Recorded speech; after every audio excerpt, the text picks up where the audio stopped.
चलिए जी, मंत्र पाठ शुरू करते हैं। ओम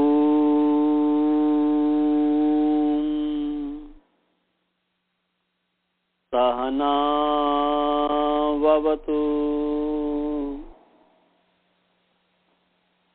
सहनौ भुनक्तु सह वीर्यं करवावहै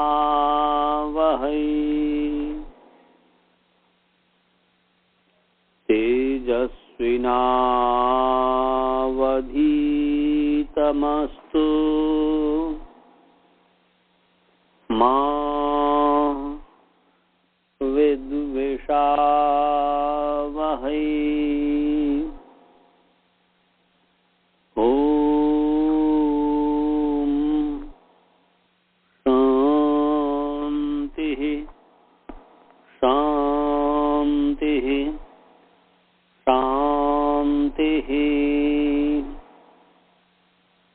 येन धौता गिरः पुंसाम् विमलैः शब्दवारिभिः समश्चाज्ञानजं भिन्नम् तस्मै पाणिनये नमः। वाक्यकारं वरुरुचिं भाष्यकारं पतञ्जलिं पाणिनि सूत्रकारं च प्रणतोऽस्मि मुनित्रयम्।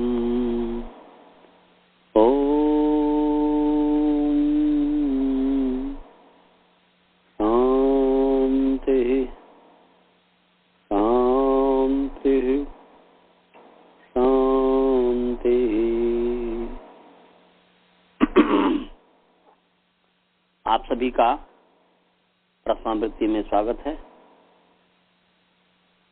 परमपिता परमात्मा की कृपा से, ईश्वर की कृपा से हम पाठ प्रारंभ कर रहे हैं। हमारा जो पाठ जो चल रहा था, नमस्ते, नायकः की सिद्धि चल रही थी। सुनाई दे रहा है कि नहीं गुरुकुल में सभी को? तो नायकः की सिद्धि चल रही थी। नायकः का अर्थ है ले जाने वाला।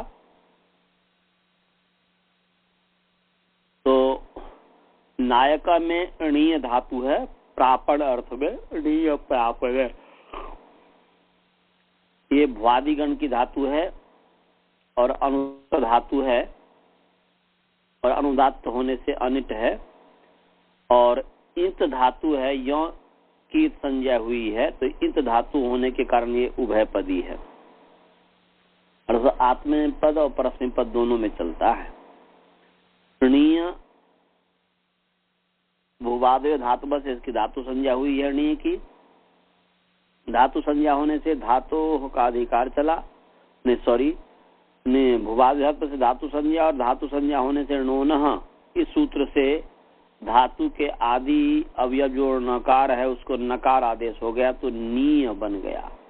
फिर जो है हलंत्यम से यों की इत संज्ञा, और तस् से लोप, और अदर्शनम लोप से लोप किसे कहते हैं उसके संबंध में बताया गया। अब नी की जो है भूवादय धातु से पुनः धातु संज्ञा होने से धातु का अधिकार चला। उस धातु के अधिकार में णूल त्रिचौ, ये धातु से परे नूल और त्रिच प्रत्यय होते हैं। तो धातु से परे यहाँ पर णूल प्रत्यय हो गया। प्रत्यय परश्च, प्रत्यय कहाँ होता है तो परे होता है, तो णूल त्रिच धातु णूल त्रिचौ प्रत्यय परश्च, ऐसा क्रम करेंगे।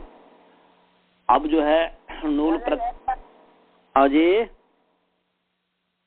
नूल प्रत्यय जो होगा तो नूल प्रत्यय होगा, ये कैसे समझेंगे? नायकः को हमें नूल और त्रिच दोनों प्रत्यय होता है। नूल प्रत्यय करेंगे तो नायका बनेगा, त्रिच प्रत्यय करेंगे तो नेता बनेगा। तो शब्दों को देख करके हम इसमें जो है प्रत्यय लगाएंगे ना जी। हम यदि त्रिच प्रत्यय करेंगे तो नेता बन जाएगा और नूल करेंगे तो नायका बन जाएगा। इसीलिए शब्द को, उदाहरण को देख करके यहाँ नूल प्रत्यय करेंगे। समझ गए? नी से दोनों हो जाएगा, नूल हो जाएगा, त्रिच हो जाएगा। तो नूल होगा तो नायका बनेगा, त्रिच होगा तो नेता बनेगा। समझ गए?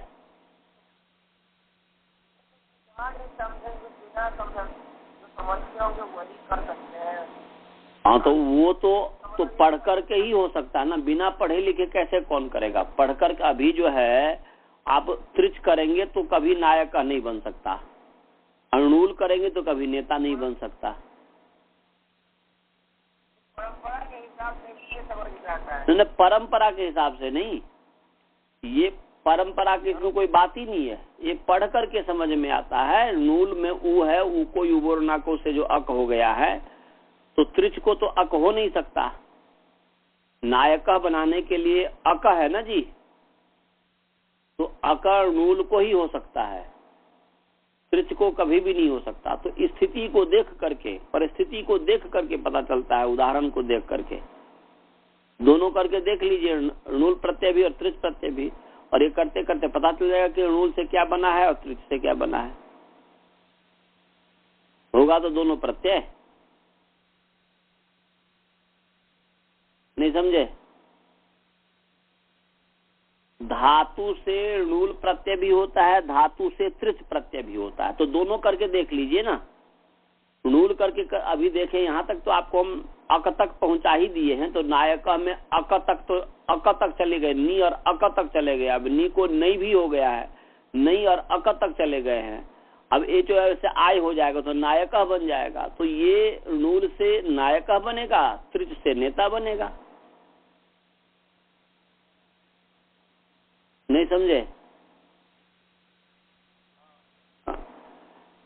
अब जो है कि अब जैसे कोई मोबाइल है, अब मोबाइल में जो भी इंस्ट्रूमेंट है, अब इंस्ट्रूमेंट को जो है, अब वैसे आपके पास 2 मोबाइल फोन नंबर है।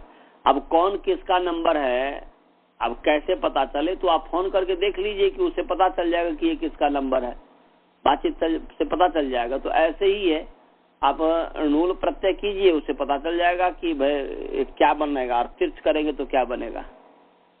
तो नूल से नायका बनेगा, त्रिच से नेता बनेगा। तो उदाहरण को देख करके हम करते हैं। समझ गए? हाँ, ये परंपरा से नहीं है। तो नी है और नूल है। नूल में लौ की संज्ञा हलंत्यम से, णौ की संज्ञा चूटू से, तस लोपस से लोप हो गया, तो नी ऊ हो गया। अब ऊ को मान करके नी की अंग संज्ञा है, अंग संज्ञा होने से यस्मात् प्रत्यय विधिशय प्रत्येकम से अंग संज्ञा होने से अंगस्य का अधिकार चला। अंगस्य के अधिकार में युवोर नाकौ, इसे अंग संबंधिनः युवोः अनाकौ प्रत्ययौ भवतः। युवो स्थाने अनाकौ आदेशौ भवतः, मने अंग संबंधी और यू और वु के स्थान में अन और अक आदेश होते हैं।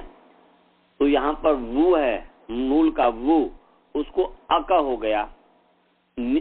अंग संबंधी उ है ही, उस उ के स्थान पर जो यथासंख्य जो है, तो यू को हो जाता है अन और वु को हो जाता है अक। तो वु है, तो नी प्लस अक। और उस अक को मान करके नी की तो यस्मात् प्रत्यय विधि प्रत्यय से अंग संज्ञा है ही, और अंग संज्ञा होने से अंगस्य का अधिकार चला। और अंगस्य के अधिकार में अचोई नीति जो है, इससे इति नीति च प्रत्यय परतः अजंतस्य अंगस्य अंतस्य अल स्थाने वृद्धि भवति। वृद्धि होता है, वृद्धि क्या है? वृद्धि आदेश, आदेश की वृद्धि संज्ञा होती है आयु की। अब आयु में से कौन सा हो? तो स्थानांतरतम प्रसंगे सती सदृशतम आदेश स्यात्। सदृशत प्रसंग होने पर सदृशतम आदेश होता है। तो यहाँ पर ई के स्थान पर जब आई औ में से कौन सा है, तो फिर जो है इचु शास तालब्या से ई का तालब्य वर्ण है, तालु स्थान है, और आ का स्थान कंठ है, कुविषण्य कंठ है, तो वो मिलता ही नहीं है। फिर एदे तो कंठ तालब्यो, कंठ और तालु स्थान है ऐ का, और जो है ई का है तालु स्थान। अब ओदौतो तो कंठ्योष्ठ्यो, कंठ और ओष्ठ स्थान है ओ और औ का। तो अब इसमें से जो औ है वृद्धि, अब उसमें ओष्ठ है, यहाँ पर कंठ, कंठ दोनों तो बराबर है, कंठ स्थान वाला है, कंठ कंठ दोनों वर्ण समान है, परंतु तालव्य और ओष्ठ, तो यहाँ पर जो है तालव्य के साथ तालव्य मिल रहा है, इसलिए नी को नहीं हो गया, ई को ऐ हो गया, तो नहीं और अक है। यहाँ तक हमने पढ़ा दिया था। अब उससे आगे है नहीं और अक। इस स्थिति में ये जो है एक सूत्र है संहितायाम। क्या सूत्र है जी? संहितायाम, संहितायाम है, और उस संहिता के अधिकार में एचो यवायाव लगा है। तो संहिता क्या है पहले ये समझना जरूरी है। तो संहिता है परः सन्निकर्षः संहिता। इसका अर्थ शायद हमने पहले बता दिया हुआ है कि नहीं बताया है? इसका अर्थ मैंने बता दिया है पहले कहीं? पता नहीं, शायद तो लिख निकालिए, परः सन्निकर्षः संहिता निकालिए जी। परः सन्निकर्ष संहिता, ये प्रथम अध्याय चतुर्थ पाद का सूत्र है। परः सन्निकर्ष संहिता विरामो बसा नाम के पास में है। परः सन्निकर्ष संहिता निकाल लीजिए। परः सन्निकर्ष, हाँ जी क्या है? परः सन्निकर्ष संहिता। आप लोग शायद दूर में है लग रहे हैं, समझ में नहीं आता। परः सन्निकर्ष संहिता जो है कितने नंबर सूत्र है?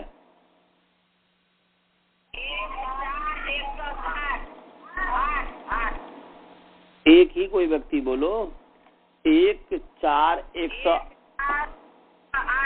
ठीक है, 1 4 108 नंबर सूत्र है परः सन्निकर्ष संहिता। सभी ने निकाल लिया? सभी निकाल लीजिए, स्काइप वाले सब निकाल लिए?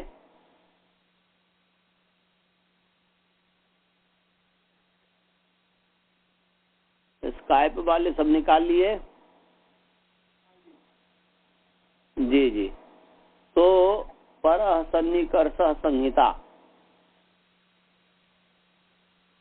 तो परः सन्निकर्ष संहिता कहता है, पर पहले पदच्छेद करें। परः ये सर्वनाम पुंलिंग पर शब्द प्रथमा व्यक्ति एक वचन है।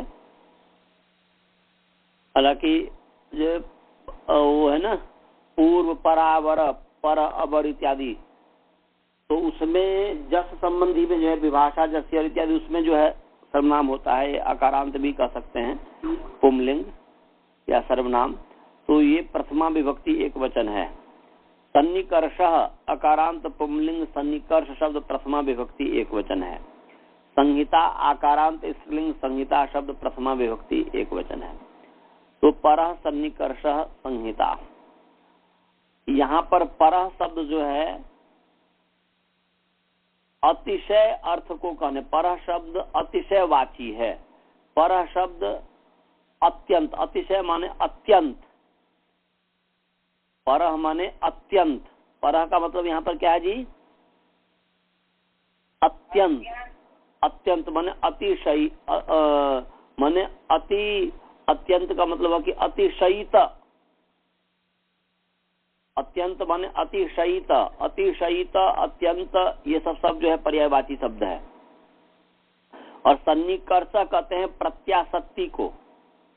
हमें लग रहा है इसकी व्याख्या मैंने किया हुआ है। अस्तु चलिए, सन्निकर्ष का अर्थ है प्रत्याशक्ति, समीपता। तो परः माने अत्यंतः, सन्निकर्ष माने समीपता, प्रत्याशक्ति। तो वर्णों की जो अत्यंत जो प्रत्याशक्ति है, वर्ण नाम परः माने अत्यंतः अतिशयितः। तो वर्ण नाम परः अर्थात अतिशयितः, सन्निकर्ष माने प्रत्याशक्ति अर्थात अत्यंतः माने प्रत्याशक्ति अर्थात समीपता। संहिता संज्ञा स्यात्। वर्णानाम अतिशयितः सन्निकर्षः प्रत्याशक्ति सन्निधि माने सन्निधि प्रत्याशक्ति समीपता ये सब सिनोनिम्स है। तो वर्णों की जो अत्यंत सन्निधि है, वर्णों की जो अत्यंत समीपता है, वर्णों की जो अत्यंत नजदीकता है, उसी का नाम संहिता है। माने पास पास में जो जुड़े हुए वर्ण होते हैं, पास पास में जो होते हैं, उसका नाम संहिता है। जैसे हम वेद मंत्र इत्यादि में संहिता कहते हैं ना जी, तो अग्निमीळे पुरोहितम, एक वर्ण दूसरे वर्ण से पास पास में जुड़ा हुआ है, इसलिए संहिता है। तो वर्णों की जो अतिशय सन्निधि है, वर्णों का जो अतिशय सन्निकर्ष है, वर्णों का जो अत्यंत समीपता है, वर्णों का जो अत्यंत प्रत्याशक्ति है, उसका नाम संहिता है। समझ में आ गया? हाँ, तो ये वर्णों की अत्यंत समीपता है, उसका नाम संहिता है। वर्णा नाम अतिशय शयिता सन्निधि संहिता संज्ञा स्यात्। वर्णों की जो अतिशय सन्निधि है, वर्णों का जो अत्यंत सन्निकर्ष है, वर्णों की जो अत्यंत प्रत्याशक्ति है, वर्णों की जो अत्यंत समीपता है, उसका नाम संहिता है। तो यहाँ पर जो है नई प्लस अक है, तो आई और अ की अत्यंत सन्निधि है कि नहीं, समीपता है कि नहीं? उन दोनों के बीच में कोई दूसरा वर्ण है? जैसे नई और अक है, न का ऐ के साथ संहिता है, ऐ का अ के साथ संहिता है, अ का क के साथ संहिता है, फिर क का वो क के बाद जो अ है उसके साथ संहिता है। माने ये संहिता है कि नहीं आपस में? नई प्लस अक में ऐ का अक का अ के साथ संहिता है कि नहीं? माने वर्णों की अतिशय सन्निधि जो है, वर्णों की जो समीपता है, उसका नाम संहिता है। तो नई प्लस अक में कितने वर्ण हैं? की समीपता है। माने मैं पूछ रहा हूँ कि नई प्लस अक में कितने वर्ण हैं, बताइए। तीन है। 5 वर्ण है। न एक, ऐ न हलंत 1, ऐ 2, अ 3, क हलंत 4, अ 5 नहीं है? ऐ में भी तो 2 है। ऐ में 2 कहाँ है? ऐ एक ही है। ऐ स्वतंत्र वर्ण है। ए ऐ ओ औ स्वतंत्र वर्ण है। ऐ उण ऋलिक एवं ऐ औच, यदि एक ही वर्ण होता तो ऐ ओ अलग से क्यों पढ़ा जाता? नहीं समझे? स्वर किसका नाम है जी?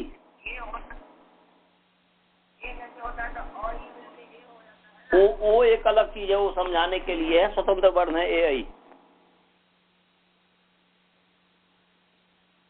ए ऐ स्वतंत्र वर्ण है। तो 5 ही हुए ना जी। तो ये 5 वर्ण, न के ठीक बाद ई है, न के ठीक बाद ऐ है, तो न का ऐ के साथ संहिता हुई कि नहीं? ऐ के ठीक बाद अ है, अक का अ है, तो ऐ के साथ अ की संहिता हुई कि नहीं? और अ के ठीक बाद क है, क हलंत है, तो अ का क के साथ संहिता हुई कि नहीं? और क के ठीक बाद में अ है, तो क के साथ अ की संहिता हुई कि नहीं? माने ये वर्णों की जो अत्यंत समीपता है, यहाँ पर ऐ और अ की दोनों की अत्यंत समीपता है न की अपेक्षा, है कि नहीं?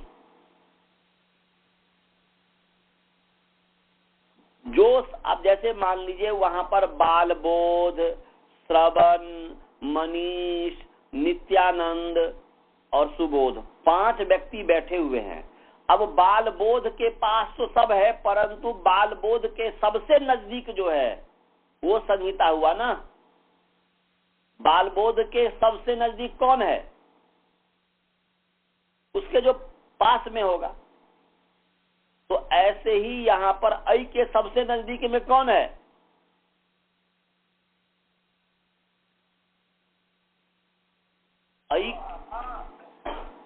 न और अ है ना जी,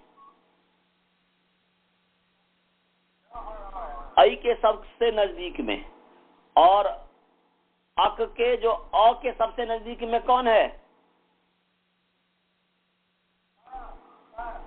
आई और क है।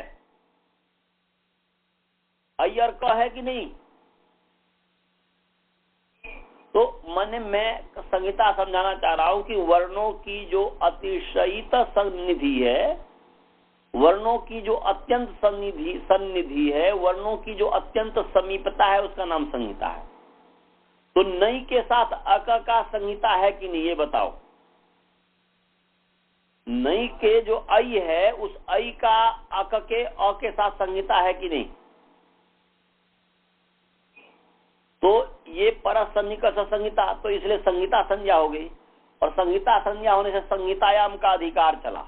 जैसे अंग संज्ञा होकर के अंगस्य का अधिकार चलता है, ऐसे ही परसन्निकर्ष संहिता से नई का अक के साथ मन आई और अ जो है संहिता है, ये संहिता माने ये परस्पर संहिता है, समीप है, वर्णों की अत्यंत समीपता है, इसलिए नई और अक संहिता है, और संहिता होने से संहितायाम का अधिकार चला। छठा अध्याय पहला पाद का शायद 70 नंबर सूत्र है या 71 नंबर सूत्र है, निकाल लीजिए, निकालिए।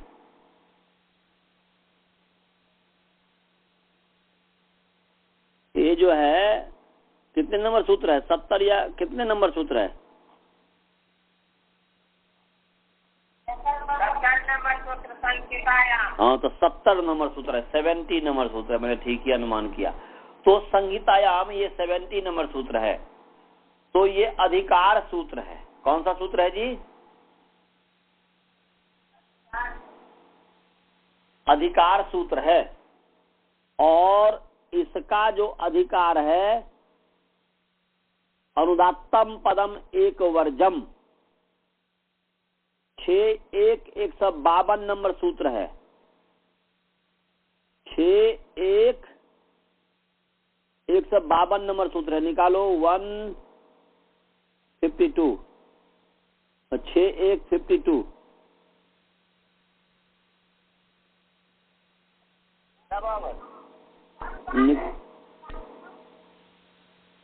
निकाल लिया।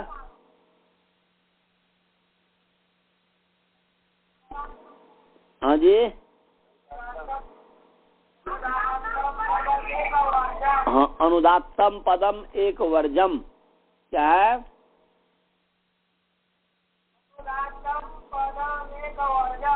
तो अनुदात्तम पदम एक वर्जम, तो ये अनुदात्तम पदम एक वर्जम जो है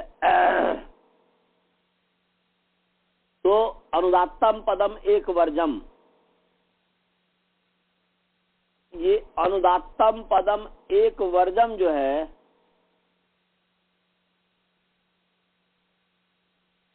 यहां तक स्वर प्रकरण आगे चला गया, तो उससे पहले जो है पारस्कर प्रभृति नीच संज्ञायाम यहां तक लाइए इसका अधिकार।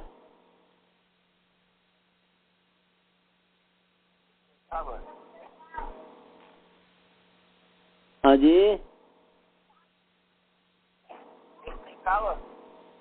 हाँ 151 तक होगा, क्योंकि अनुदात्तम पदम एक वर्जम ये दूसरा प्रकरण हुआ, स्वर प्रकरण चला गया, स्वर प्रकरण चल रहा है।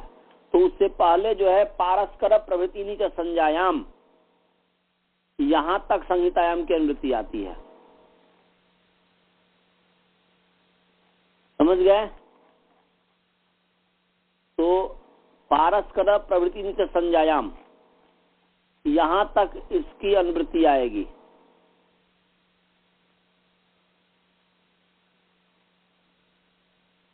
समझ गए?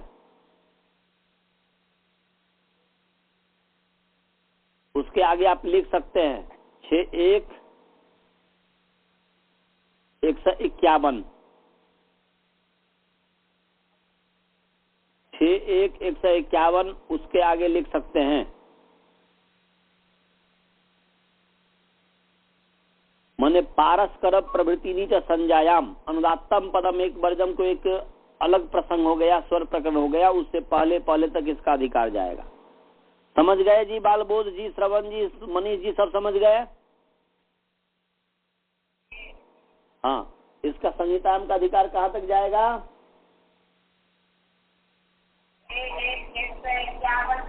हाँ, पारस्कर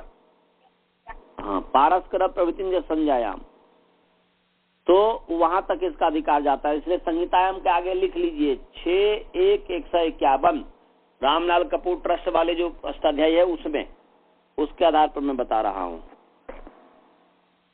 और जो दूसरी अष्टाध्यायी होगी उसमें आप जो है जो पारस्कर प्रवृत्ति संज्ञायाम स्वर प्रकरण से पहले पहले जो हो वहाँ पारस्कर प्रवृत्ति संज्ञायाम, तो वहां तक लिख लीजिए जो जितना नंबर सूत्र होगा। तो संहितायाम का अधिकार चला। और इस संहितायाम के अधिकार में एक सूत्र है एचो यवायावह, 6175 नंबर सूत्र है, 75 नंबर सूत्र है, निकालिए। एचो यवायावह निकाल लिया। एचो यवायावह निकाल लिया। 6175 75 नंबर सूत्र है, उसी के नीचे संहितायाम के कुछ आगे। हाँ जी। और गुरुकुल में निकाल लिया। गुरुकुल के लोग प्रधानमंत्री बन रहे हैं लग रहा है, पूर्व प्रधानमंत्री, बोल नहीं रहा अभी तक। तो बोलते क्यों नहीं हो यार? हाँ, तो निकाल लिया तो बोलना चाहिए ना कि मैं निकाल लिया। जब ही निकालो तुरंत बोलो कि निकाल लिया। चलिए, एचो यवायावह पदछेद एचह और विभक्ति है चकारांत पुंलिंग एच शब्द षष्ठी विभक्ति एक वचन। कौन सा है जी ये? षष्ठी विभक्ति। ये षष्ठी विभक्ति एक वचन है।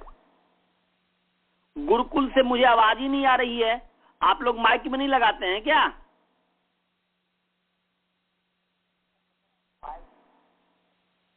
मैं यहां से पढ़ा रहा हूं, मैं अमेरिका से पढ़ा रहा हूं, मैं इतना पैसा खर्चा करके पढ़ा रहा हूं, परंतु वहां पर माइक ठीक नहीं हो सकता। आश्चर्य बात है। चलिए जी, तो एचो यवायावह, एचह जो है चकारांत पुंलिंग एच शब्द षष्ठी विभक्ति एक वचन। फिर बाद में हमें दोष नहीं दीजिएगा कि हमें नहीं समझ में आया, यदि नहीं सुनाई देगा तो। अयवायावह, अयवायावह वकारांत पुंलिंग अयवायाव शब्द प्रथमा विभक्ति बहुवचन। समझ में आ गया पदछेद और विभक्ति?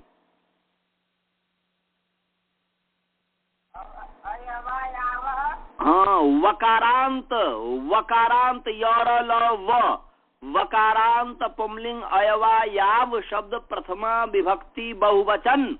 वाक वाचौ वाचः, हल हलौ हलः, भूभृत भूभृतौ भूभृतः, हलंत है। समझ में आया?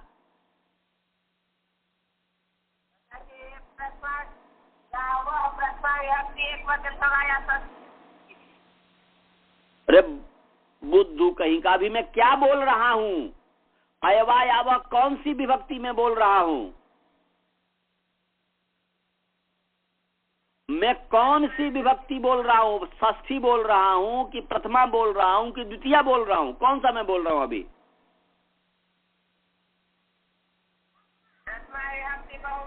जब मैं प्रथमा विभक्ति बहुवचन बोल रहा हूं तो दूसरा इसमें आने की क्या आवश्यकता है? भले ही वैसा रूप वाला हो, भले ही वैसा रूप वाला हो।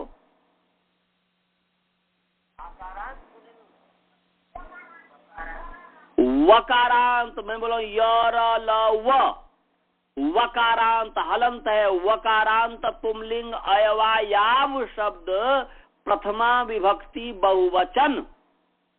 उसी में उदाहरण दिया हो, जैसे वाक वाचौ वाचः, चकारांत पुंलिंग वाच शब्द प्रथमा विभक्ति बहुवचन वाचः, भूभृत भूभृतौ भूभृतः, तकारांत पुंलिंग भूभृत शब्द प्रथमा विभक्ति बहुवचन भूभृता, ऐसे ही अयवायावः वकारांत पुंलिंग अयवायाव शब्द प्रथमा विभक्ति बहुवचन अयवायावः।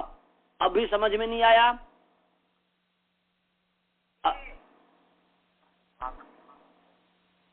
सभी को समझ में आ गया? मनीष को, नित्यानंद को, सुबोध को, सबको समझ में आ गया? श्रवण को समझ में आया? चलिए जी, तो एचः षष्ठी विभक्ति एक वचन है, चकारांत पुंलिंग एच शब्द षष्ठी विभक्ति एक वचन है, अयवायावः वकारांत पुंलिंग अयवायाव शब्द प्रथमा विभक्ति बहुवचन है। अब इसमें समास है अयवायावः में, ऐच अवच आयच आवच इति अयवायावः इतरेतर योग द्वंद्व हो गया। ऐच माने अ और य हलंत ऐच, अवच अ और व हलंत अवच, आयच आ और य हलंत आयच, आव आ और व हलंत आवच इति अयवायावः। समझ में आया? ऐच अवच आयच आवच इति अयवायावः, ये जो है इतरेतर योग द्वंद्व हो गया। भाई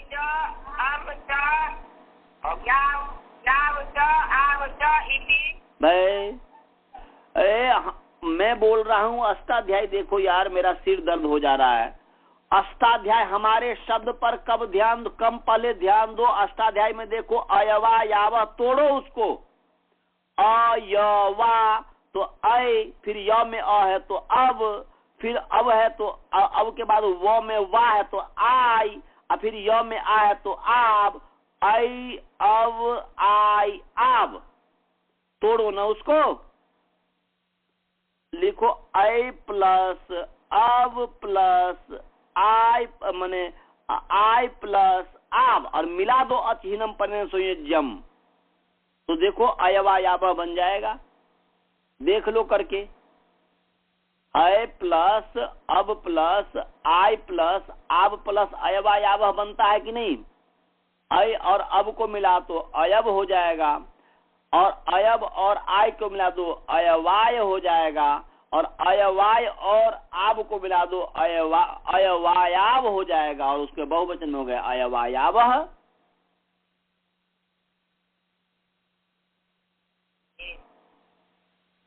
सभी समझ गए? मैं डांट देता हूं, इसका मतलब डरना मत। यदि नहीं समझ में आता है तो 100 बार पूछो। ये नहीं समझ लेना कि यदि मैं डांट देता हूं तो बंद हो जाना है कि समझ में आ गया, ऐसा नहीं करना। अयवायावः समझ में आया कि नहीं आया? देखो ना, तोड़ करके देखो ना, बहुत ही सरल है। अय देखो, आप देखिए अष्टाध्यायी में देखिए, अष्टाध्यायी में देखिए, य तो अय, य में अ है तो उसको व के साथ मिला दीजिए तो अब, और व में आ है तो उसका य के साथ आई, और य में आ है तो उसको व आब, तो अय अब आई आब।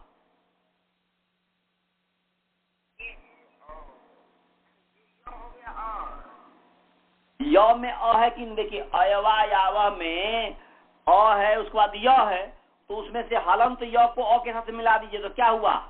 अय बना कि नहीं? अष्टाध्यायी में देखो भैया, मैं अष्टाध्यायी में सूत्र देख करके बता रहा हूं, मैं भी देख रहा हूं, अष्टाध्यायी के सूत्र को देख रहा हूं। अय य में अ है, उस अ को व के साथ अब, फिर आई आब, हुआ कि नहीं हुआ?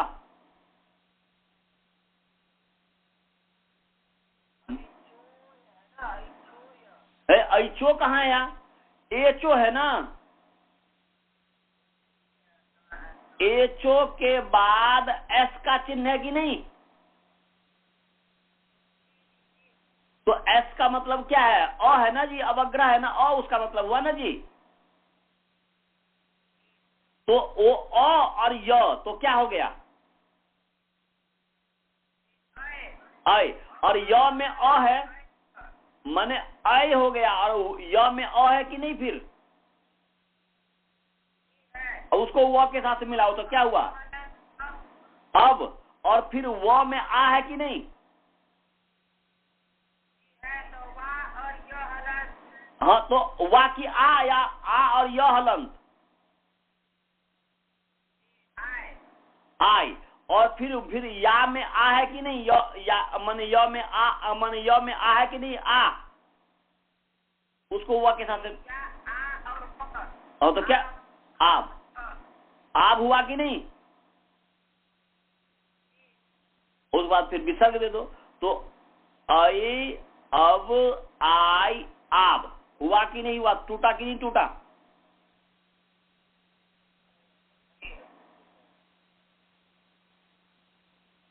समझ में आया कि नहीं आया,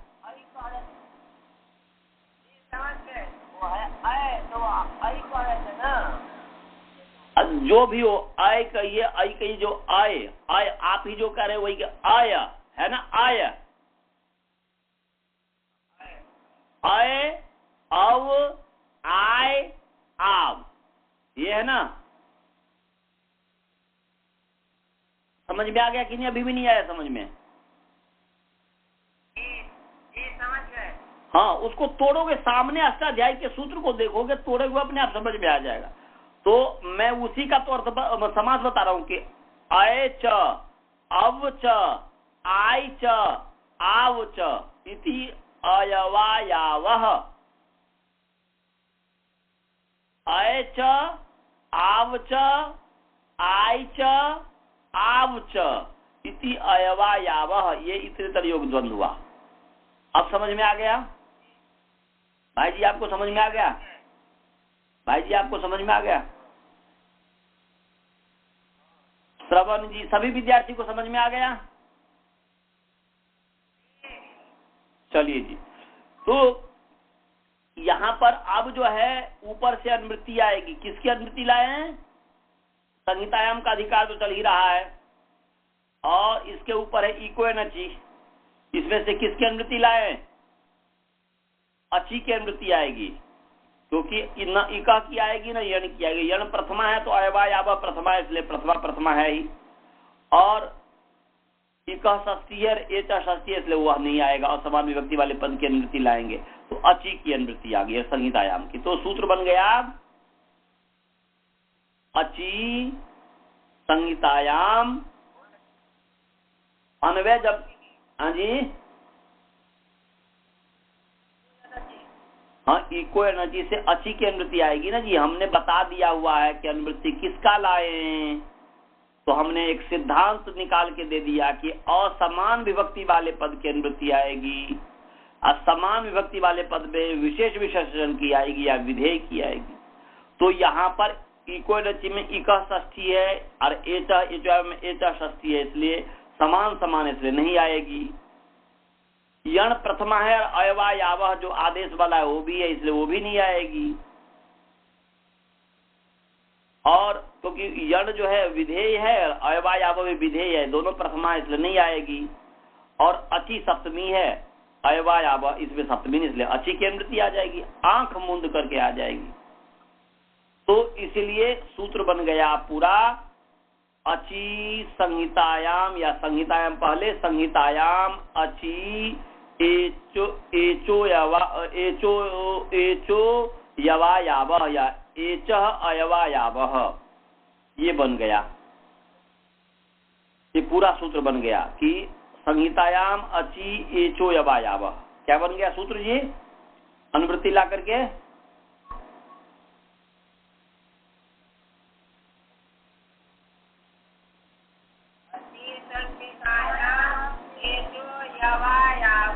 बस ये हो गया। अब इसको क्रम से तो रख ही दिए हैं, संहितायाम को पहले रख दीजिए, कोई बात नहीं, संहितायाम पहले, फिर अची, और फिर जो है एचो यवायावः। तो अब जो है अर्थ करेंगे इसका, तो अर्थ में क्रम क्या है, पहले अर्थ के क्रम में क्या आपको मैंने सिखाया हुआ है, 5, 7, 6, 576, बहुत सुंदर, 576 याद रखो, 576। पहले पंचमी विभक्ति, फिर सप्तमी विभक्ति, फिर षष्ठी विभक्ति, फिर प्रथमा विभक्ति। तो यहाँ पर जो है पंचमी नहीं, इसलिए हटा दो, तो सप्तमी है, तो सप्तमी लाओ पहले। संहितायाम अचि एचः स्थाने अयवायावः भवन्ति, अर्थ बन गया। कोई अलग से कुछ जोड़ा ही नहीं, केवल भवन्ति जोड़ दिया। अचि संहितायाम या संहितायाम अचि, कुछ भी कहिए, अचि संहितायाम एचः स्थाने अयवायावः भवन्ति। समझ गए? या संहितायाम विषय, संहिता, अब इसकी व्याख्या करेंगे तो हो जाएगा संहितायाम विषये अचि एचः स्थाने अयवायावः भवन्ति। अचि जो है पर सप्तमी है, अचि जो है पर सप्तमी है, इसलिए अर्थ हो गया कि संहितायाम विषये अचि परतः एचः स्थाने अयवायावः भवन्ति, अर्थात अचि परतः एचः स्थाने ऐ अव आय आव इत्येते आदेशा भवन्ति। ये बन गया इसका। फिर मैं बोल रहा हूं, संहितायाम विषये अचि परतः एचः स्थाने ऐ अव आय आव इत्येते आदेशा भवन्ति।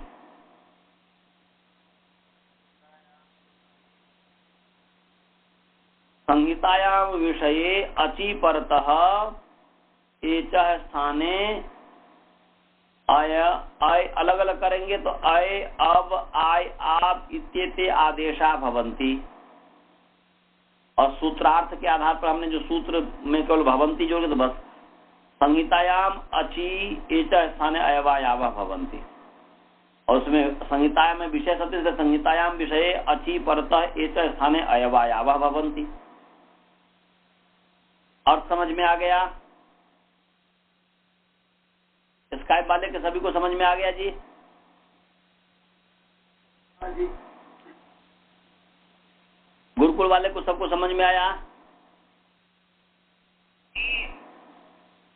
हिंदी में अर्थ हो गया कि संहिता विषय में अच परे होने पर एच के स्थान में ऐ अब आय आव ये आदेश होते हैं।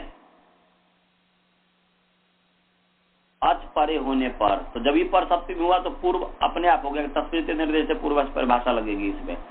परंतु जो है कि इसको हम जो है इको न चीज जब आएगा तो उसमें अच्छी तरीके से समझा देंगे, और वहां समझा देंगे तो एचो या बेटे सब में वैसे ही समझ लीजिएगा। तो आज पर सप्तमी है, सती सप्तमी है, पर अचि परतः संहितायाम विषये अचि परतः एचः स्थाने, स्थाने षष्ठी स्थानी बस।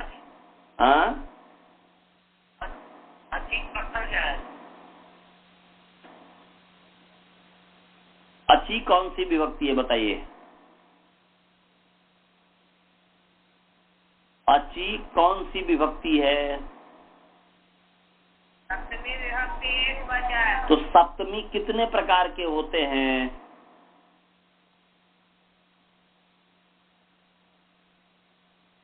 हमने शायद कभी बताया भी होगा कि आधार 3 प्रकार का होता है। सप्तमी एक होता है जैसे पर सप्तमी, एक होता है विषय सप्तमी, एक होता है निमित्त सप्तमी। कितने प्रकार के सप्तमी हो गए जी? 3 प्रकार के। कौन कौन से?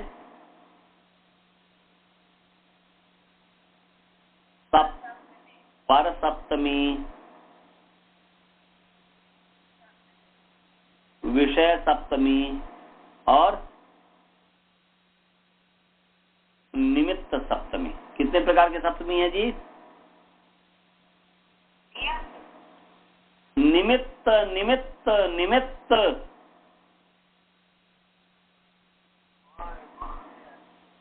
तीन प्रकार का सप्तमी, 3 प्रकार की सप्तमी होती है। एक है पर सप्तमी, दूसरा है विषय सप्तमी तीसरा है निमित्त सप्तमी। क्या बताया जी?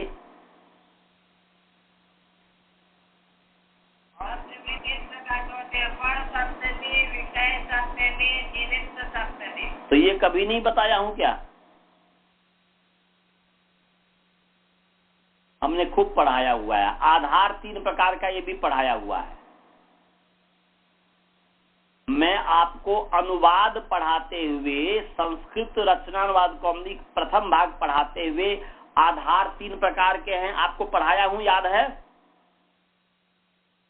वैषयिक आधार, औश्लेषिक आधार और अभिव्यापक आधार। याद है आपको? याद आ रहा है?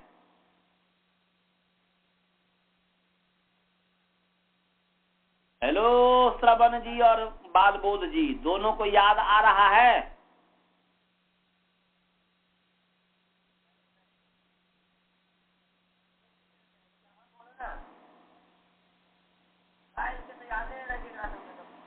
कितना हमने इसको पदच्छेद विभक्ति करवाया हुआ है, झूठ बोल रहा है फिर। कितना इसको हमने पदच्छेद विभक्ति करवाया हुआ है और कहा हुआ है अभिव्यापक आधार, औश्लेषिक आधार। ये कौन सा आधार है बोलो? तो बार बार बोलता था, ये दोनों बोलता था, किसी को अभिव्यापक, किसी को औश्लेषिक, किसी को वैश्विक। ये जो है मोक्ष इच्छा अस्ति, ये वैश्विक आधार है। ये पढ़ाए हैं, याद है?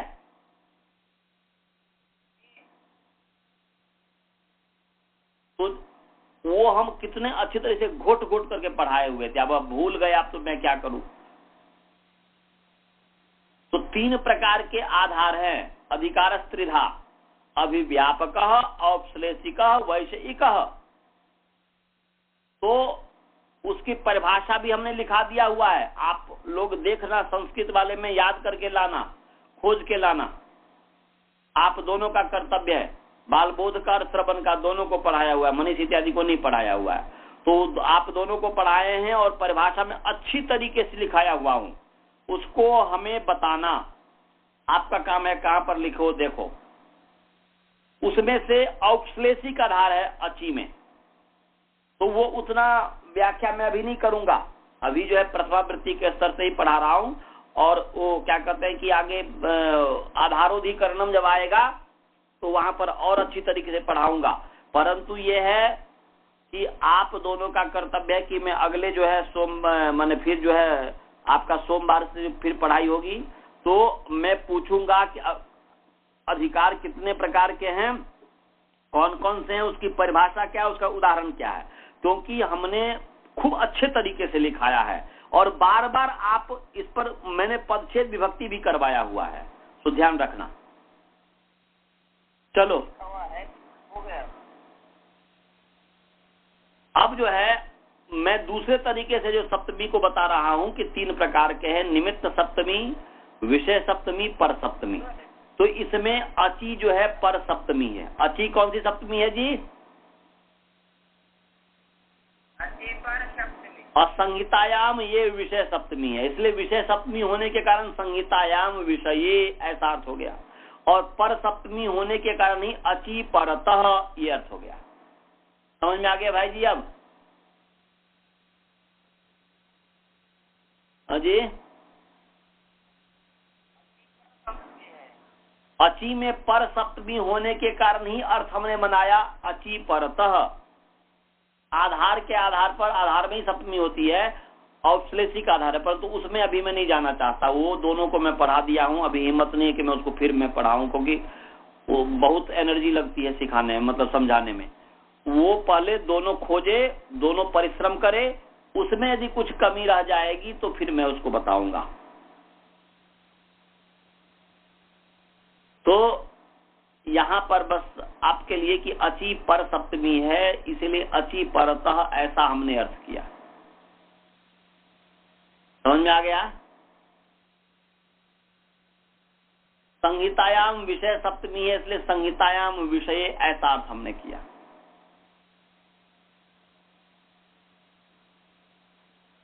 जी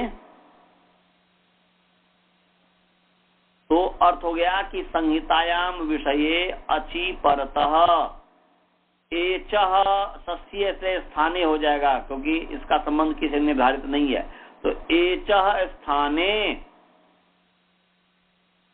अयवायावः भवन्ति, माने अय अव आय आब इत्येते आदेशा भवन्ति, माने संहिता विषय में अच के परे रहते, अच बाद में रहने पर एच के स्थान में, जब ही बाद में होगा तो पूर्व को कार्य होगा, तस्मिन् निर्दिष्टे पूर्वस्य, तो इसलिए एच के स्थान में माने एच माने ए ओ आई औ। एच का मतलब क्या है जी? ए ओ आई औ, चार जो प्रत्याहार में जो चार वर्ण है, एच प्रत्याहार, ए ओ आई औ, ए ओंग आई औच, तो ए ओ आई औ इसका नाम है एच। इसको जो है क्रम से जो है यथा संख्यम जो है अय, ए को अय, ओ को अब, ऐ को आय और औ को आब, ये आदेश होते हैं क्रम से। तो अर्थ हो गया कि अचि परतः संहितायाम विषय या संहितायाम विषये अचि परतः एच स्थाने अय अव आय आब इत्येते आदेशा भवन्ति यथा संख्यम, अर्थात संख्या क्रमेण, यथा संख्यम अनुदेश समाना परिभाषा यहाँ पे आ गई। तो यहाँ पर नई प्लस अक है। अर्थ सबको समझ में आ गया कि नहीं? जो मैंने अर्थ किया भाई जी वो समझ में आया सबको? फिर आगे चलना। अची माने अ ई उ रील री ए ओ अयौ, जो अच कहते हैं स्वर को, ये तो पीछे ही पढ़ा दिया हूं अयुल रील में कि अच प्रत्याहार बनता है। अची सप्तमी है, अच का सप्तमी है अची, तो अची परता माने अच परे होने पर, माने स्वर परे होने पर, अ ई उ रील री ए ओ अयौ परे होने पर, बाद में होने पर, पूर्व में जो ए ओ अयौ है उसको अय अब आयाब, ये क्रम से आदेश होते हैं। नहीं समझे? हाँ भाई जी।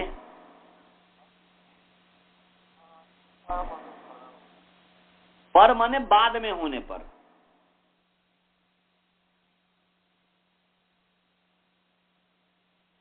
अर्थ समझ में आया कि नहीं?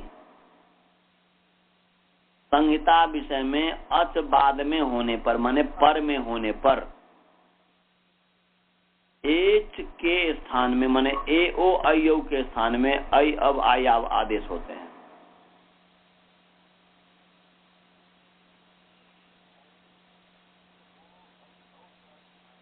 हाँ, अय अब आय अब आय आप, ये आदेश होते हैं।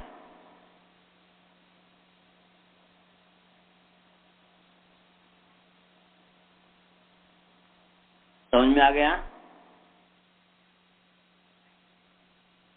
हाँ जी। तो ये समझ में आ गया, तो आगे चलिए, अभी नायिका की सिद्धि समाप्त करना है। तो यहाँ पर जो है नई प्लस अक है, तो अक का अ अच है कि नहीं?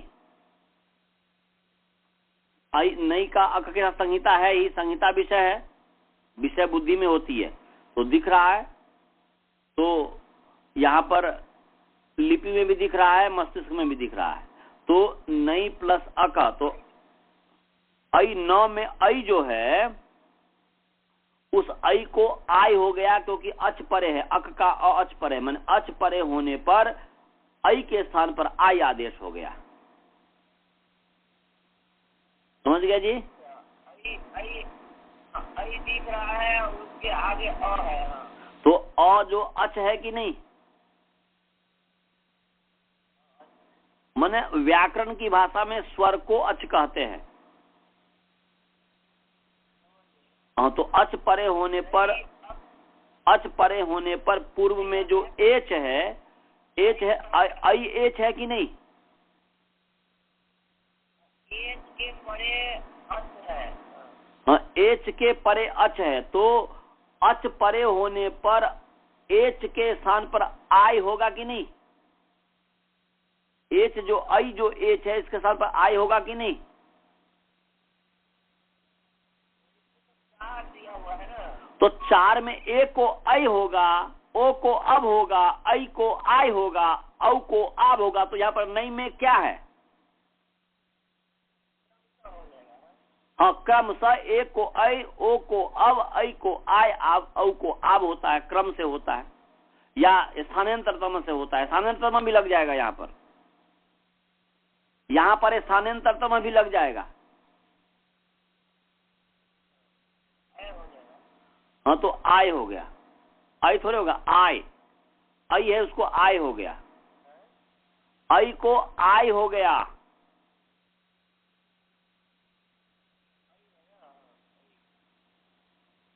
आई को यथासंख्य से आय हो गया, आय। नहीं समझ में आया?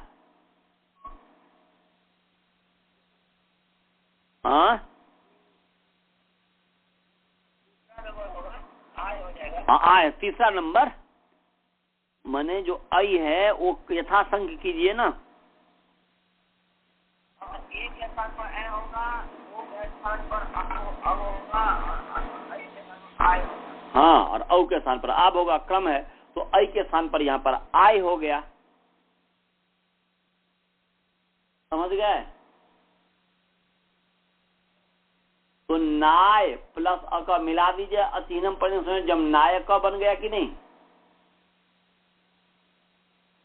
हाँ, तो एचो यवायाव मैंने पर सन्निकर्ष संहिता संहितायाम एचो यवायाव यथा संख्य अनुदेश समानाम, ऐसा हो गया। फिर नाय अका नायक बन गया। अब नायक की प्रातिपदिक संज्ञा कृत तदित समास है, बस पूरा भाग की तरह ही स्वात्पत्ति होगी। तो नायक केवल मैं पढ़ देता हूं। भाग में जैसे भाग के आगे सु लाए थे, उसको विसर्ग इत्यादि किए थे, ऐसे ही यहाँ पर भी होगा। उसमें कोई अंतर नहीं है, इतना भी अंतर नहीं है। बस नायक की कृत तदित समास से प्रातिपदिक संज्ञा की कृदंत तदितांतर समास की प्रातिपदिक संज्ञा होती है। प्रातिपदिक संज्ञा होने से ज्ञान प्रातिपदिकात का अधिकार चला कि ज्ञंत आबंत प्रातिपदिक से जो है आगे कहे जाने वाले प्रत्यय होते हैं। फिर जो है ज्ञान प्रातिपदिकात के अधिकार में स्वौज समौज छस्ताभ्याम बेस गेभ्याम भैस गसिभ्याम भैस गसाम ज्ञो सुप, ये जो है प्रत्यय हो गया कि ज्ञंतात आवंतात प्रातिपदिकात च स्वादय प्रत्यय भवंती, माने सु औजस इत्यादि जो माने 21 जो प्रत्यय है 21 ये प्रत्यय होते हैं। अब यहाँ पर नायक के आगे पूरे प्रत्यय होने लग गए, परंतु इसमें से हमें तो कोई एक लाना है, इसलिए पहले विभक्ति विभाग और विभक्ति नियम। तो यहाँ पर जो है क्या है कि विभक्ति विभाग किया, पहले विभक्ति से विभक्ति संज्ञा मैंने विभक्ति से इसकी विभक्ति संज्ञा किया, और विभक्ति संज्ञा करके सु औजस इति प्रथमा, अम औसस इति द्वितीया, टाभ्याम भिस इति तृतीया, गेभ्याम भैस इति चतुर्थी, गसीभ्याम भैस इति पंचमी, गस ओस आम इति षष्ठी, गी ओस सुप इति सप्तमी। अब इसके बाद जो है विभक्ति विभाग विभक्ति नियम। प्रातिपदिकार्थ लिंग परिमाण वचन मात्रे प्रथमा, प्रातिपदिकार्थ मात्र लिंग मात्र परिमाण मात्र वचन मात्र में प्रथमा विभक्ति होती है। तो यहाँ पर जो है प्रथमा विभक्ति हो गई प्रातिपदिकार्थ मात्र में। तो अब सु औजस है, सु औजस तीनों हुआ, परंतु उसमें समय केवल सु लाना है, तो इसीलिए जो है वचन विभाग करेंगे। तो वचन विभाग है सुपह, सुपह का जो है सुपह त्रीणी त्रीणी एक वचन द्विवचन बहुवचन संज्ञकानी भवंती। सुप के तीन तीन की जो है एक वचन द्विवचन बहुवचन संज्ञा होती है, तीन के भी होती है न तान्य के वचन द्विवचन बहुवचन अन्य का था, तो वो हो गया उससे तीन के लिए, और सुपह के लिए सुप का हो गया। तो ये वचन विभाग हो गया, और वचन नियम हो गया द्वे कर द्विवचनिक वचने बहुषु बहुवचनम। तो यहाँ पर द्वितीय विभक्ति द्विवचनम, एकत्व विभक्षिते एक वचनम, बहुत्व विभक्षिते बहुवचनम भवती। तो यहाँ पर जो है नायक सु आ गया, सु के उ की जो है उपदेशे जनास्कित से इस संज्ञा मुख अनुनासिक कैसे है, तो मुख नासिका वचन नासिका, तो प्रतिज्ञानुनासिक क्या पाणिनीय, फिर तस्य लोपः अदर्शनम लोपः, तो नायक स हो गया, नायकस बन गया। अब नायकस की सुप्तिंगतम पदम से पद संज्ञा, सुबंतम तिंगंतम से पद संजम से पद संज्ञा है। पद संज्ञा होने से पदस्य का अधिकार चला, पदस्य के अधिकार में ससजु स्वरू तो सकारांत पदस्य सजुषांतस्य च सजुषंतस्य पदस्य स्थाने पदस्य अंतस्य स्थाने रू स्यात्। तो ये नायक माने सकारांत पद है, उसके अंतिम जो है स उसको रू हो गया, तो नायक रू हो गया। फिर जो है उपदेश जो नासिक से इसकी इत संज्ञा, मुखनाथ का वचन नासिक से अनुनासिक संज्ञा है इसकी, प्रतिज्ञा नासिक पाणिनीय से इसमें जो गुरु परंपरा उपदेश से जो है अनुनासिकत्व तो इसमें धर्म है, और इसलिए तस्य लोपादर्शनोप से लोप हो गया, तो नायक कर बन गया। अब इसकी जो है सुप्तिंगन पदम से पद संज्ञा है, पद संज्ञा होने से पदस्य का अधिकार चला, पदस्य के अधिकार में खर अवसान विसर्जनीय है कि खर के परिवर्ते अवसान में वर्तमान जो है रेफ है उसको विसर्जनीय होता है। अवसान किसे कहते हैं, तो विराम अवसानम बोलते हैं, वर्णानाम अभाव अवसानम अवसान संज्ञा से, विराम माने वर्णानाम अभाव, तो वर्णों का जो अभाव है उसका नाम अवसान है। तो यहाँ पर नायकर के आगे वर्णों का अभाव है इसलिए इसका नाम अवसान हुआ, तो उस अवसान में या अवसान पर रहते यहाँ पर र को विसर्जनीय माने क्या हो गया, विसर्जनीय आदेश हो गया, तो नायक बन गया, ये सिद्ध हो गया। तो भागा की यदि आपको स्वादपत्ति सिद्धि आता है तो नायक की भी आ जाएगा, आगे चायक इत्यादि सब की आ जाएगा। तो हमने नायक की सिद्धि कर दिया। ऐसे ही जो है चायक का बनेगा, ऐसे ही जो है पावक का बनेगा, ऐसे ही जो है स्तावक का बनेगा, ऐसे ही जो है कारक का बनेगा, ऐसे ही जो है हारक का बनेगा, ऐसे ही जो है पाठक का बनेगा, ऐसे ही जो है पाचक का बनेगा। तो ये कारक हारक पाचक पाठक इस सब की सिद्धि बनेगी। तो अब जो है इसी के आधार पर है, कहीं यदि कोई विशेष इत्यादि होगा तो हम उसको रिपीट कर देंगे। आप लोगों का कर्तव्य है गुरुकुलवासी का और सबका कि इस पर तैयारी करना नायक की, कि नायक की यदि सिद्धि अच्छी तरीके से, जैसे भागक की सिद्धि आ गया तो आपको नायक में सहयोग मिल गया, नायक की अच्छी तरीके से सिद्धि आ गई तो कारक हारक इत्यादि बन जाएगा। तो ये आप लोगों को पक्का करना, नायक की सिद्धि पे पूरा जोर लगा दो गुरुकुलवासी, कैसे नायक की सिद्धि हुई, क्योंकि वही बार बार वही सूत्र आता है जो सूत्र हमने आपको पीछे पढ़ा दिया, और विशेष जो आया वो भी आपको हमने पढ़ा दिया। यदि कोई आप लोगों को प्रश्न हो तो पूछिए, गुरुकुल वाले पहले आप लोगों को कोई प्रश्न हो तो पूछिए। कोई प्रश्न है?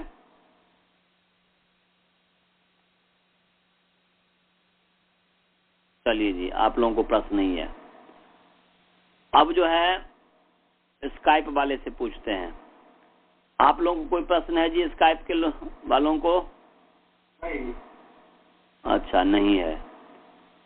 सुनीता जी को, स्वाति जी को, वासुदेवन जी को, किसी को नहीं है कोई प्रश्न? नहीं है जी। चलिए जी, आप हाँ बोलिए।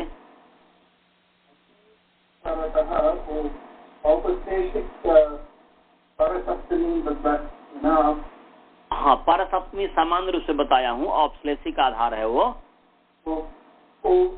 सती सप्तमी, हाँ सती सप्तमी है, सती सप्तमी, निमित्त सप्तमी नहीं हो सकता है। हाँ निमित्त भी हो सकता है, क्यों नहीं हो सकता? अच निमित्त है, अच निमित्त है। हाँ अच निमित्त है ना जी, तभी तो एको माने ए को एच को आई अब आई आप करने में अच निमित्त है ना जी। हाँ, माने मूल जो है औपश्लेषिक आधार है, औपश्लेषिक भी कर सकते हैं और निमित्त भी कर, माने औपश्लेषिक ही है, आधार में औपश्लेषिक ही आधार है, क्योंकि तीन ही तरीके के आधार होते हैं ना जी। हाँ, तो ये अभिव्यापक आधार हो नहीं सकता, वैश्विक आधार है नहीं, तो बचा क्या? औपश्लेषिक है। तो औपश्लेषिक आधार है, उसको हम बच्चों को अभी समझाने के लिए जो है कि अच्छी परता है ना, ऐसा कि अच परे रहते, वैसे सती सप्तमी है, यस्य भावेन भाव लक्षणम, तो उससे जो हो उससे इसमें सप्तमी विभक्ति हुई है। हाँ, तो इसीलिए जो है उसको अभी मैंने ही उतने गहराई से समझाया हूँ, क्योंकि इतने ही में समझाने में गुरुकुल वाले नहीं समझ पा रहे हैं। तो ये अच्छे से समझ जाएंगे, फिर जो है उसको फिर जो है इको एनर्जी तब तक कुछ पक जाएगा ये चुनाव में, तो इको एनर्जी का प्रसंग आएगा तो उसमें सब मैं खोल दूंगा। वो अच्छी सप्तमी, निमित्त भी है, क्यों नहीं है? निमित्त है, क्योंकि वो निमित्त होने पर ही तो एच को अयवाय होता है ना जी। तो इसलिए उसमें अयव इत्यादि करने में निमित्त है तो कह सकते हैं, कोई ऐसी बात नहीं है कि अच निमित्त होने पर एच के स्थान में अयव आयाव होता है। और कोई प्रश्न? चलिए जी। और कॉन्फ्रेंस कॉल वाले को कोई प्रश्न है? कॉन्फ्रेंस कॉल में शायद कोई नहीं है। चलिए जी, मंत्र पाठ करते हैं। ओम पूर्णमदः पूर्णमिदं पूर्णात् पूर्णमुदच्यते पूर्णस्य पूर्णमादाय पूर्णमेवावशिष्यते। ओम शांति शांति शांति। चलिए जी, एक चीज मैं आप लोगों को कहना चाह रहा हूं, और भी जो विद्यार्थी लोग हैं यदि रुचि रखते हो तो हमने जो है ट्यूसडे को, मंगलवार को जो आप लोगों को पढ़ाते हैं, जो मैंने यहाँ कहाँ अमेरिका का मंगलवार और इंडिया का बुधवार का सुबह, वेडनेसडे, तो हमने एक पाठ शुरू किया है केवल सप्ताह में एक दिन का, वेदों का इंट्रोडक्शन, वेदों की भूमिका। और अभी बस 2 ही पाठ हुआ है उसमें, और उसमें अभी जो चल रहा है वेदोत्पत्ति विषय, और the origin of the Vedas. तो वेद की उत्पत्ति माने वेद का ज्ञान किसने दिया, किसको दिया, कब दिया, ये है। ये लगभग 7 क्लास चलेगा, तो 7 सप्ताह उसमें पूरा होगा ये। तो उसके बाद फिर जो है वेदों की नित्यता, वेद नित्य है या अनित्य है, ऐसे ही करके जो है वेदों का ही चलेगा। तो यदि उसमें कोई भी जुड़ना चाहे, जैसे कि राजभल्ला जी तो इसमें है ही, और भी यदि कोई जुड़ना चाहे तो इसमें जुड़ सकते हैं, क्योंकि सबका उद्देश्य वेदों को समझना है, वेदों को जानना है। तो अमेरिका वाले शाम में 8 to 9 PM, और यही कॉन्फ्रेंस कॉल का नंबर है, दूसरा नहीं है।